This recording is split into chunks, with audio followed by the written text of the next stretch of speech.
할렐루야. 오늘은 다른 일을 기다리오리까 라는 제목으로 하나님의 말씀을 대언하도록 하겠습니다. 위대한 작곡가 차이코프스키를 잘 아실 것입니다만 사진 한번 볼까요? 어떻게 생겼는지. 이렇게 생겼습니다. 상당히 예민하게 생겼죠. 그의 일화에 보면은 이런 내용의 글이 이야기가 있습니다. 그는 1876년에 36살의 나이로 모스크바의 볼쇼이 극장으로부터 의뢰를 받았는데, 그게 뭐냐면 발레곡을 하나 작곡해달라라는 부탁을 받았습니다. 그래서 그가 만든 것이 바로 백조의 호수라는 그런 발레곡이었는데요. 여러분 잘 아시다시피 백조의 호수 하면은 호두깎이 인형, 그리고 잠자는 숲속의 미녀와 더불어 차이코프스키의 3대 발레 음악으로 유명한 불후의 명곡이지 않습니까? 하지만 이 백조의 호수가 작곡되어서 처음 초연이 되었을 때 전혀 평가는 지금과 달랐다는 것입니다. 항상 차이코프스키에게 호의적인 그런 평가를 했던 평론가들은 물론이고, 심지어 친하게 지내던 음악계의 지인들조차도 백조의 호수를 보고 뭐라고 이야기했느냐? 이것은 논의할 가치조차 없는 수준 이하의 작품이다 그랬다는 것입니다. 평론가들이 수준 이하의 작품이다 하는 것도 더불어서 친하게 지내던, 같이 밥 먹고 차 마시고 식사하던 그런 사람들이 뭐라고 이야기했느냐? 이것은 수준 이하다, 의논할 가치도 없다, 평가할 가치도 없다, 그렇게 이야기를 했다는 거예요. 이 일로 해서 차이코프스키는 평론가들의 평가는 그럴 수 있다라고 여길 수 있지만, 자기들과 자기가 친했던 그 지인들이 제대로 곡을 들어보지도 않고 이렇게 말하는 것에 대해서 굉장한 실망감과 함께 큰 배신감을 느꼈다고, 그렇게 그의 일대기는 기록을 하고 있습니다만, 여러분, 이처럼 사람이 세상을 살다 보면 믿었던 사람에게 큰 실망을 할 때가 있는 것이 사실입니다. 내가 이 사람만은 변함이 없을 것이다, 이 사람만은 내 편일 것이다 내가 생각했는데 그 사람이 나의 뒤통수를 때릴 때가 있더라는 것입니다. 그럴 때마다 우리는 실족합니다만, 오늘 본문의 말씀에도 보면 그런 내용의 말씀이 나오는데, 오늘 보면 2절로 3절 말씀 앞을 보시며 한번 같이 읽어보실까요? 시작. 요한이 옥에서 그리스도께서 하신 일을 듣고 제자들을 보내어 예수께 여짜오되 오실 그이가 당신이 오니까 우리가 다른 일을 기다리오리이까. 아멘. 무슨 말씀입니까? 이는 지금 세례 요한이 예수님께 제자들을 보냈다는 거예요. 그리스도로서 사역을 감당하는 예수님께 제자들을 보내서 뭐라고 묻고 있느냐? 오실 그이가 당신이 맞습니까? 당신이 진짜 그리스도 맞습니까? 아니면 우리가 다른 사람을 또 기다려야 되는 것입니까? 라고 질문했다는 거예요. 하지만 여러분, 이는 기가 막힌 이야기입니다. 왜냐하면 세례 요한 하면 어떤 사람입니까? 예수님의 오실 길을 예비하라고 광야에서 회개를 외쳤던 그런 사람이었습니다. 그리고 요한복음 1장 말씀해 보면요, 세례 요한은 직접 예수님 머리 위에 세례를 베풀 때 하늘에서부터 성령이 비둘기같이 임하는 모습을 보고 자기 입으로 이분은 하나님의 아들이라고 고백했던 그런 분이었어요. 그런 사람이었습니다. 또 그뿐만이 아닙니다. 예수님을 하나님의 아들로 믿고 자신의 제자 중에 요한과 안드레를 비롯한 제자 몇 명을 나를 따르지 말고 예수님을 따르라 라고 하며 제자까지 양보했던 그런 사람이 세례 요한이었습니다. 그렇다면 다른 사람이 그런 말을 해도 요한은 그러지 말아야 되는 거 아니겠습니까? 근데 요한이 뭐라고 이야기하느냐? 당신이 진짜 그리스도가 맞습니까? 라고 묻고 있더라는 거예요. 그러면 여러분, 왜 다른 사람도 아닌 세례 요한과 같은 이런 선지자가, 그런 고백을 한 사람이 이처럼 예수님에 대한 믿음이 흔들리는 모습을 보여주고 있는 것일까요? 바라기를 오늘은 이 말씀을 통해 저와 여러분들의 믿음을 돌아보시고 다시 한번 믿음을 바로 세우셔서 끝까지 이 믿음의 길을 승리자의 모습으로 걸어가시는 저와 여러분 되시기를 주님의 이름으로 축원합니다. 그러면 누구보다도 주님에 대한 믿음이 확고할 것 같았던 세례요한. 누가 뭐라 그래도 세례요한만큼은 예수님에 대한 고백이 흔들리지 않을 것 같은 그 세례요한이 왜 이처럼 믿음이 흔들리며 당신이 진짜 그리스도가 맞습니까?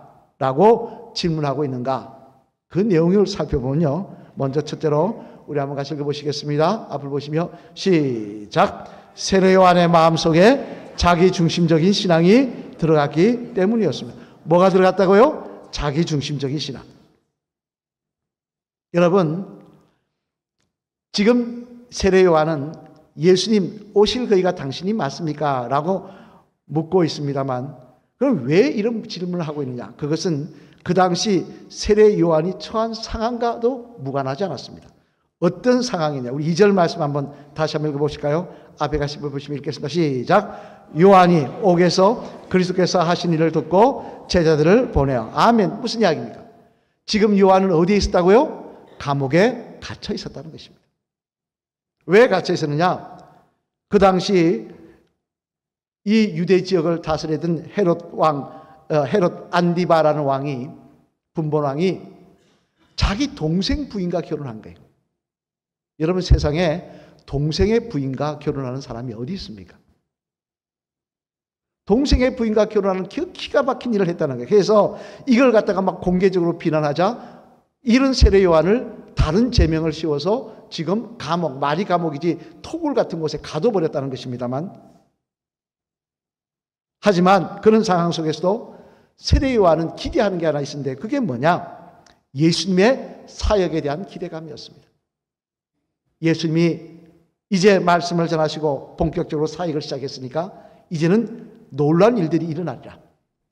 나를 저렇게 악한 일을 하고 그래도 나를 뻔뻔하게 나를 감옥에 같은 저 헤롯 왕, 저 사람이 폐위가 되고 쫓겨나고 나는 풀려나서 백성들의 박수를 받으리라. 그리고 또한 저런 헤롯 같은 분본왕을 세워서 유대인들을 핍박하는 이 로마 군인들, 이들도 다 물러갈 것이고 정말 예수님이 왕이 되어 다스리는 메시아의 왕국이 이 땅에 회복이 되리라 라는 기대를 갖고 있었다는 것입니다. 그러면서도 토굴에서 그 고난 속에서도 하루하루 견디고 있었는데, 그런데 아무리 시간이 지나도 어떻습니까? 그런 일은 안 일어나더라는 거예요. 헤롯 왕은 잘 먹고 잘 살고 여전히 있고 자기만 토굴에 갇혀 고생하더라는 거예요. 그러자 자신의 기대와는 다르게 흘러가는 모습을 보면서 세례 요한은 믿음이 흔들리며 주님께 당신이 정말 메시아가 맞습니까? 라고 질문을 하고 있는 것입니다만, 그러나 주님은 그런 요한에게 뭐라고 말씀하십니까? 오늘 보면 6절 말씀 앞을 보시며 같이 읽어보시겠습니다. 시작. 누구든지 나로 말미암아 실족하지 아니하는 자는 복이 있느니라. 아멘. 무슨 말씀입니까? 이는 의역을 하면요, 한마디로 말해 메시아의 사명은 내가 생각하는 대로 행하는 것이 아니라는 것입니다. 예수님이 지금 하시는 사역은 네가 생각하는 대로 그렇게 행하는 것이 아니라는 것입니다. 여러분, 우리가 분명히 알아야 될 사실은요, 예수님은 우리들이 원하는 것 들어주시고 우리들이 바람대로 행하시려고 이 땅에 오신 것이 아니라는 사실입니다. 만약에 여러분, 예수님께서 우리들의 소원을 만족시키고 우리가 바라는 것 다 이루어 주시려고 이 땅에 오셨으면 이 땅에 순교자가 있겠습니까? 당장 여러분 잘 아시죠? 주기철 목사님 사진 한번 볼까요? 이 목사님은요, 일제 말년에 4년 반 동안 감옥에 갇혀 있었습니다. 일본 감옥에. 일본이 참 잔혹합니다. 근데 4년 반 동안 그냥 감옥에 갇혀 놓은 게 아니라 어떻게 했느냐? 잠을 못 자겠다는 거예요. 여러분, 잠 못 자는 게 얼마나 힘듭니까? 거기다가 심심하면 불러내가지고 수건으로 얼굴을 가리고 코에다 물을 부었다는 거예요. 매를 때리는 것은 일상 다반사고였고요. 심지어 위통을 벗기고 인두로 몸을 찢었다는 거예요. 4년 반 동안. 얼마나 힘들고 고통스러웠는지 주 목사님은 그의 남긴 글에 뭐라고 기록하고 있느냐? 하나님이여, 어서 내 영을 거두어 주시옵소서. 이 고생이 더 오래 가면 저는 순교하지 못합니다. 제가 배교할 수도 있습니다. 저를 빨리 죽여 주시옵소서. 그렇게까지 기도했다는 거예요. 그럼 여러분, 주 목사님도 인간인데 왜 감옥에서 나를 빨리 죽여주시옵소서라도 기도를 하시겠지만 또 하나, 나를 좀 풀어주시옵소서, 저 일본 놈들 좀 망하게 해주시옵소서 왜 기도하지 않았겠습니까?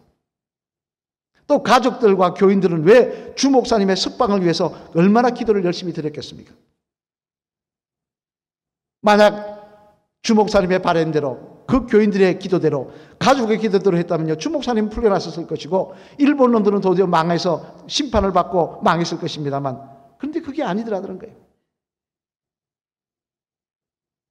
주 목사님은 풀려나지 않고 감옥에서 순교하시더라는 거예요. 이는 또한 우리도 마찬가지였어요. 유명한 철학자 키에르케고르는 우스갯소리로 뭐라고 말했느냐, 이런 말을 했습니다. 들어보시길 바랍니다. 요즘 기독교인은 너무 체면이 없다. 왜냐하면 십자가에 달려 돌아가신 예수님을 따른다고 하면서도 자신들은 잘 살려고만 한다. 그랬다는 거예요. 예수님은 십자가에 못 박혀 돌아가시는데 자기들은 그 예수님 따른다고 하면서 자기들은 잘 먹고 잘 살기만 원한다는 거예요. 사실 그 말대로 우리의 기도의 제목을 보면요, 잘 살게 해달라, 병 고쳐달라, 자녀 좋은 대학 가게 해달라, 자녀 성공하게 해달라, 그렇게 기도하고 있지 않습니까? 그러면 하나님 우리 그런 기도 다 응답하셨습니까? 아니더라는 거예요. 우리들은 평안을 바라지만 하나님 때때로 우리들에게 고난을 주시고, 또 우리들은 성공을 바라지만 주님은 때때로 우리들에게 실패를 하게 하시더라는 거예요. 나는 100세까지 살면서 무병장수하기를 원하는데 이왕이면 100세 조금 더 써서 하나님 120세까지 살게 하면서 무병장수하기를 원하는데 하나님은 우리에게 때때로 병을 주시기도 하시더라는 거예요. 왜 그렇게 하십니까? 능력이 없어서요? 그건 아닐 겁니다. 죽은 나사렛도 살리시고 십자가의 죽음에서 부활하신 주님이 왜 능력이 없으시겠습니까? 그럼에도 불구하고 그렇게 역사하시는 것은 바로 하나님의 뜻이 있으시기 때문입니다. 즉 그를 통해 우리가 하나님의 나라인 천국에 들어가기 위해서 꼭 있어야 될 믿음과 겸손, 진실한 회개 등을 주시기 위해서 그렇게 하시더라는 것입니다. 여러분, 우리들이 분명히 알아야 될 사실은요, 절대 사람은 성공을 통해 겸손을 배우지 못합니다. 절대 사람은 공부 많이 했다고 바른 회개를 하는 것, 진실한 회개하는 것 아니더라는 거예요. 또한 직분이 성도가 되고 성도가 집사가 되고 집사가 권사 되고 권사가 장로가 되고 목사가 되어도 그렇다고 바른 믿음 갖는 거 아니더라는 것입니다.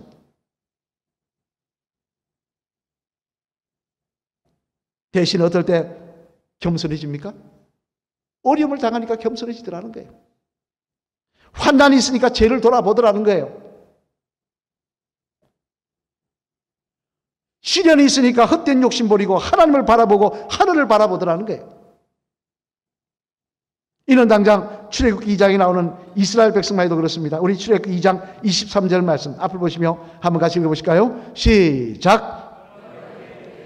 애굽 왕은 죽었고 이스라엘 자손은 고된 노동으로 말미암아 탄식하며 부르짖으니 그 고된 노동으로 말미암아 부르짖는 소리가 하나님께 상달된지라. 아멘. 무슨 이야기입니까?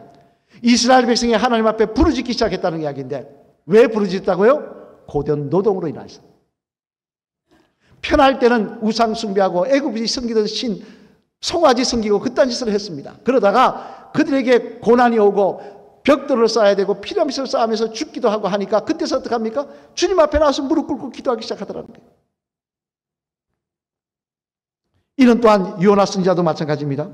하나님께서 요나 선지자에게 말씀합니다. 너 아수르에 가서 복음 전하라. 하나님의 말씀 전하라. 그런데 요나가 순종합니까? 안 하더라는 거예요. 왜 안 합니까? 내 마음에 안 든다는 거예요. 저 원수 나라 가서 어떻게 그들을 살리라는 이야기를 합니까? 난 못합니다. 그리고 자기 마음대로 딴 데 가버리더라고요. 하지만 가다가 고레벌 속에 던져져서 다 죽을 뻔하고 나서 그는 뭐라고 이야기합니까? 우리 요나서 2장 2절 말씀 앞을 보시며 같이 읽겠습니다. 시작. 이르되 내가 받은 고난으로 말미암아 여호와께 불러 아뢰었더니 주께서 내게 대답하셨고 내가 소울의 뱃속에서 부르짖었더니 주께서 내 음성을 들으셨나이다. 아멘. 무슨 그렇게 뱃속에 떨어지고 나서야 정신 차리고 하나님의 말씀에 순종하는 사람이 되더라는 것입니다. 그래서 시편 119편 67절 말씀해 보면요, 시편 기자는 이렇게 고백을 하고 있는 겁니다. 우리 시편 119편 67절 말씀 앞을 보시며 같이 읽겠습니다. 시작. 고난당하기 전에는 내가 그릇 행하였더니 이제는 주의 말씀을 지키나이다. 아멘. 무슨 말씀입니까? 이제 내가 정신 차렸다는 것입니다. 내 뜻대로 해주셨으면 내가 교만하고 패역해서 하나님 모른다 하고 세상 높은 줄 모르고 기고만장했을 것인데 내가 고난당하고 나서야 정신 차리고 하나님 앞에 무릎 꿇는 성도가 되었다는 것입니다. 하나님 말씀 따르는 성도가 되었다는 거예요. 여러분, 하나님은 내 뜻대로 인도하지 역사하지 않으십니다. 하나님은 하나님의 뜻대로 역사하십니다. 우리는 우리 뜻대로 바라하기를 바라고 주님을 바라보면요 실족할 수밖에 없습니다. 왜? 하나님은 하나님 뜻대로 역사하시기 때문에. 하지만 분명히 기억해야 될 것은 뭐냐? 하나님은 하나님의 뜻대로 역사하지만 그 안에는 여전히 우리를 사랑하고 계시고 아들을 포기할 정도로 우리를 기억하시며 우리를 선한 길로 인도하시고 원하시는 하나님의 계획과 인도하심이 여전히 그 안에 있다는 것입니다. 따라서 오늘도 우리들은 왜 내 뜻대로 안 해주십니까? 나는 이게 있는데 왜 하나님 이렇게 하십니까? 하면 오늘도 우리는 하나님 앞에 나와서 이야기할 수 있습니다. 진짜 당신이 하나님이 맞으십니까? 당신은 진짜 살아계십니까? 당신이 메시아가 맞습니까? 하나님은 그렇게 역사하시는 분이 아닙니다. 하나님의 선한 뜻과 하나님의 선한 계획을 가지고 우리를 한 걸음 한 걸음 인도하시는 분이십니다. 때때로 철없는 우리들을, 교만하고 패역한 우리들을 때려서라도 정신 차리게 하시고 때때로는 흔들어 놓으셔서 우리를 다시 한번 주님 앞에 돌아오게 하시고 무릎 꿇게 하시는 하나님이십니다. 이 사실 우리가 분명히 다시 한번 돌아본다면 내 뜻대로 안 하면 된다고 불평하고 원망하는 신앙이 아니라 오늘도 나를 사랑하시는 하나님, 내 인생에 선하게 역사하실 줄로 믿습니다라는 고백을 하며 주님을 따라가는 주의 성도들이 될 줄로 믿습니다. 바라기는 자기중심적인 신앙, 어느 사이에 내 속에 들어와서 내 뜻대로 내 생각대로 되어야 된다는 이 중심적인 신앙이 있다고 한다면 분명히 성령의 도우심으로 벗어버리시고 하나님 뜻대로 선하게 역사하여 주시옵소서. 고백하며 주를 따르시는 저와 여러분 되시기를 주님의 이름으로 간절히 축원을 드립니다. 둘째로 또 하나 이처럼 믿음 좋은 세례요한이 흔들리는 이유는 뭐냐? 같이 보시겠습니다. 시작. 세례요한의 마음속에 하나님의 역사에 대한 조급한 신앙이 들어갔기 때문이었습니다. 또 하나 뭐라고요? 조급한 신앙. 하나님의 역사에 대한 조급한 신앙. 오늘 보면 5절 말씀 한번 같이 읽어보시겠습니다. 앞을 보시며 시작. 맹인이 보며 못 걷는 사람이 걸으며 나병한 자가 깨끗함을 받으며 못 듣는 자가 들으며 죽은 자가 살아나며 가난한 자에게 복음이 전파된다 하라. 아멘. 무슨 말씀입니까? 당신이 메시아가 맞습니까? 라는 질문에 대해서 예수님이 하신 대답입니다. 아니 메시아가 맞으면 맞다 아니면 아니다 하셔야지 맹인이 보며 못 걷는 자가 걸으며 이게 무슨 이야기입니까? 이거는 바로 이사야서에 기록된 말씀입니다. 이사야 선지자가 앞으로 이 땅에 하나님의 아들 메시아가 올 텐데 메시아가 오면 이런 일이 일어날 것이라고 말씀하는 말씀입니다. 따라서 예수님이 이 말씀을 하신 이유는 뭡니까? 내가 메시아가 맞다라고 말씀하신 거예요. 세례요한도 잘 아는 그 말씀을 통해서 내가 정말 하나님의 아들이 맞다라고 말씀하신 거예요. 그러면 하나님의 아들이 맞구나. 예수님이 그렇게 인정하셨구나 하고 포기하면 이제 알았다고 순종하면 될 거 아닙니까? 그런데도 계속 정말 맞느냐고 묻고 있는 이유는 뭡니까? 그것은 지금 예수님이 말씀하시는 내용이 요한의 성에 차지 않았다는 거예요. 메시아인 것 좋습니다. 그런데 맹인이 보게 하고 못 걷는 자 걷게 하고 전 국민을 앉혀놓은 것도 아니고 자신 앞에 나오는 몇몇 소수에게 복음 전해가지고 언제 이 땅에 메시아 왕국이 이루어지겠냐는 거예요. 언제 이곳에 뭐가 되겠냐는 얘기예요. 우리는 말로 하면 뭡니까? 빨리빨리 뭐가 이래야 되는데 언제 그게 되겠냐는 거예요. 빨리빨리 하니까 생각나는 일이 있습니다만 제가 한번 그 말씀 이야기를 들으신 분도 계실 거예요. 제가 초등학교 6학년 때 소원이 하나 있었습니다. 무슨 소원이었을까요? 자전거 갖는 거. 같이 이렇게 공부하는 친구들 중에서 몇 명이, 2명이 자전거를 갖고 있었어요. 그래서 공부 끝나면 자전거를 타고 싹 가는 겁니다. 얼마나 부럽던지요, 그게. 그게 소원이 자전거였습니다. 꿈에도 소원은 자전거. 오나가나 자전거. 자전거밖에 눈에 안 보이는 거예요. 그런데 50년 전, 그때가 벌써 50년 전이니까 50년 전에 그 자전거가 얼마나 귀했습니까? 지금이야 10만 원, 20만 원이면 사지만 그때 자전거 비싼 돈이었습니다. 그리고 중간 자전거도 없고 세발 자전거 아니면 큰 자전거였어요.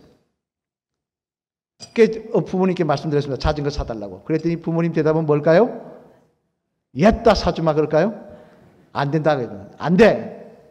이유가 뭐냐? 비싸기도 하지만 너가 키가 너무 작다는 거예요. 사실 제가 초등학교 때 제일 작은 축에서 3번째였습니다. 키가 고등학교 때 컸어요. 그러니까 키가 제일 작으니까 이게 여러분 큰 자전거 앉으면 이게 발이 닿을까요? 안 닿을까요? 안 닿는 거예요. 그 자전거를 어떻게 사주기다 하시겠습니까? 안 된다는 거예요.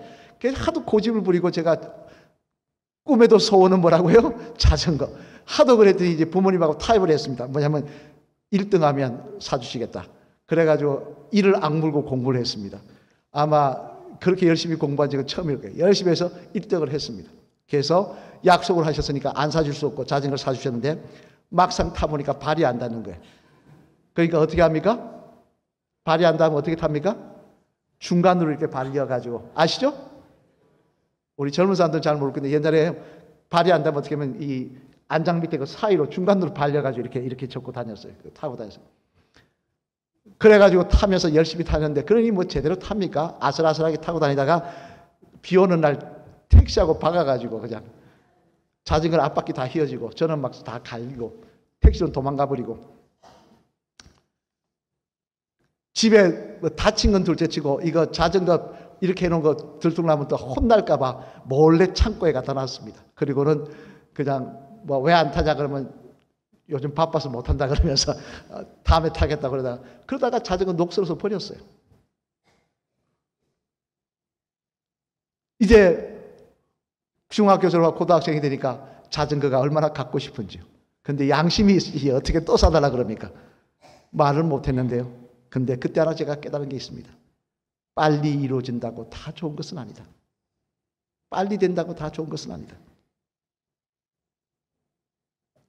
당장 오늘 본문의 말씀도 그렇지 않습니까? 만약에 세례요한은 지금 빨리 메시아 왕국이 임하고 하나님의 심판이 임하기를 원한다고 이야기하고 있습니다만 만약에 그대로 하나님 응답해 주셨으면 어떻게 됐을까요? 뒤에 예수님 부활하시고 성천하신 후에 베드로의 설교 말씀을 듣고 하루에 3,000명, 5,000명씩 예수님 믿고 구원을 받았는데 그 사람은 어떻게 됐을까요? 다 지옥 가야 됐을 겁니다. 예수님 믿을 게 다 놓쳐버렸어요. 그리고 만약에 정말 그때 심판이 임하고 공의의 심판이 임했다면요. 예수님의 십자가 사건도 없었을 것이고 저와 여러분들도 예수님 믿고 구원받을 기회가 없었다는 이야기예요. 다 지옥 가야 된다는 이야기예요. 모든 것이 빨리 이루어진다고 되어온 것은 아니라는 것입니다. 하나님은 다 뜻이 있고 계획이 있으시고 섭리하시는 것이 있으신데 한참밖에 모르는 우리가 영원한 것을 아시나 하나님 앞에 왜 빨리 안 이루어주십니까? 왜 빨리 역사 안 하십니까? 불평하며 믿음이 흔들린다면 그건 어리석은 인생입니다. 내 인생의 모든 것을 아시는 하나님, 나의 죽음 이후의 삶도 아시는 하나님, 그 하나님께서 가장 적합한 시간에 가장 좋은 것으로 우리의 삶 속에 역사하실 줄 믿고 나아갈 때 우리들은 오늘도 흔들리지 않고 하나님의 선하심을 붙들고 승리하는 주의 백성들이 될 줄로 믿습니다. 사랑하는 성도 여러분, 이제 말씀을 마치려고 합니다. 오늘 보면 6절 말씀 보면 주님은 제자들에게 세례 요한의 제자들에게 이렇게 말씀하십니다. 6절 말씀 다시 한번 읽어보실까요? 시작. 누구든지 나로 말미암아 실족하지 아니하는 자는 복이 있도다 하시니라. 아멘. 무슨 이야기입니까? 이야기는 또 다른 말로 말하면 예수님 믿는다고 하면서 이해하는 사람 중에 예수님 때문에 실족하는 사람이 있을 거라는 거예요. 아니, 왜 예수님 때문에 실족합니까? 그것은 앞에서 살펴본 대로 우리 마음속에, 우리 신앙 속에 내 뜻대로 돼야 된다는 자기 중심적인 신앙, 또 빨리 이루어져야 된다는 조급한 신앙이 들어오면 오늘 우리도 주님을 원망하며 주님을 의심할 수 있습니다.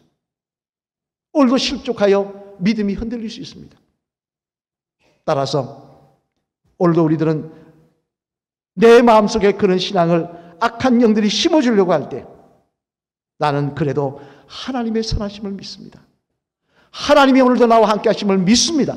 내 인생을 붙잡아 주시고 인도하여 주실 줄로 믿습니다. 라는 믿음을 가지고 담대히 그 유혹을 물리치며 나아가는 주의 성도가 될 때 끝까지 우리는 이 믿음의 길을 기쁨으로 걸어가는 주의 성도들, 믿음이 흔들리지 않고 승리의 믿음을 승리의 모습으로, 승리자의 모습으로 걸어가는 믿음의 성도들이 다 될 줄로 믿습니다.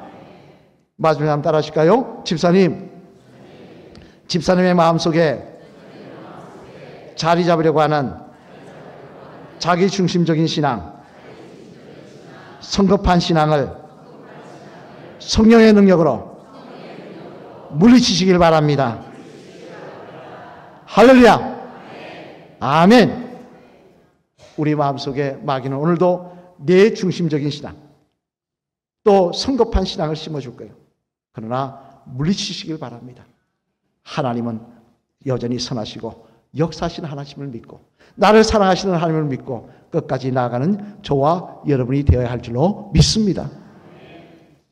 다윗은 여러분 참으로 굴곡 많은 인생을 산 사람입니다. 그는 노년에 자신의 삶을 돌아보며 이렇게 고백을 합니다. 우리 시편 23편 6절 말씀 한번 같이 읽어볼까요? 외워야 말씀이죠. 시작. 내 평생의 선하심과 인자하심이 반드시 나를 따르니 내가 여호와의 집에 영원히 살리로다. 아멘.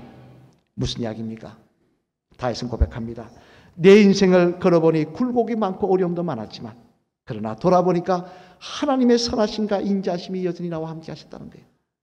그리고 하나님은 그런 일들을 통하여 나를 여호와의 집에 영원히 살게 하시려고 하시는 은혜가 있었더라는 거예요. 그래서 그는 감사하다고 그렇게 고백하고 있는 것입니다.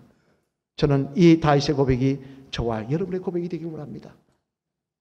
내 뜻대로, 내 계획대로, 내 생각대로 안 해주셔도, 내 바람대로 빨리 이루어지지 않으셔도 내 평생의 선하심과 하나님의 인자심이 반드시 나를 따르니 이 모든 일들을 통하여 내가 여호와의 집에 영원히 살게 될 줄로 믿습니다. 이 귀한 고백이 저와 여러분의 귀한 믿음의 고백이 되셔서 끝까지 승리자의 모습으로 따라가시는 저와 여러분 되시기를 주님의 이름으로 간절히 축원을 드립니다.